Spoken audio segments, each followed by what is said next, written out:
अस्सलामुअलैकुम। आज की वीडियो में हम बात करेंगे फोटोशॉप में ऑब्जेक्ट्स को अलाइन के बारे में, जो एक बेसिक लेकिन बहुत ही पावरफुल फीचर है डिज़ाइन को नीट और प्रोफेशनल बनाने के लिए। अगर आपके पास मल्टीपल लेयर्स या शेप्स हैं तो उन्हें अलाइन करने के लिए सबसे पहले उन सबको सिलेक्ट करें। आप शिफ्ट होल्ड करके लेयर्स पैनल में मल्टीपल लेयर्स को सिलेक्ट कर सकते हैं।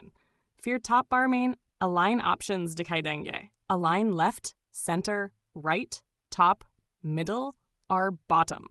ये ऑप्शंस लेयर्स को आपस में या किसी एक रेफरेंस लेयर के मुताबिक परफेक्टली अलाइन कर देते हैं। अगर आप एक स्पेसिफिक लेयर की अकॉर्डिंग अलाइनमेंट चाहते हैं तो उस लेयर को एक्टिव लेयर बनाएं और अलाइन टू सिलेक्शन या अलाइन टू कैनवस का ऑप्शन यूज़ करें। यह feature specially layout design, UI mockups या किसी भी स्ट्रक्चर्ड डिज़ाइन के लिए परफेक्ट है जहां स्पेसिंग और अलाइनमेंट इंपॉर्टेंट होती है।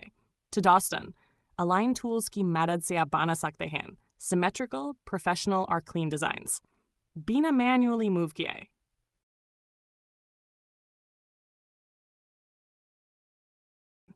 अगर वीडियो पसंद आए तो लाइक, शेयर और सब्सक्राइब करना न भूलें। मिलते हैं अगले डिज़ाइन ट्यूटोरियल में डिज़ाइन चेस्ट के साथ।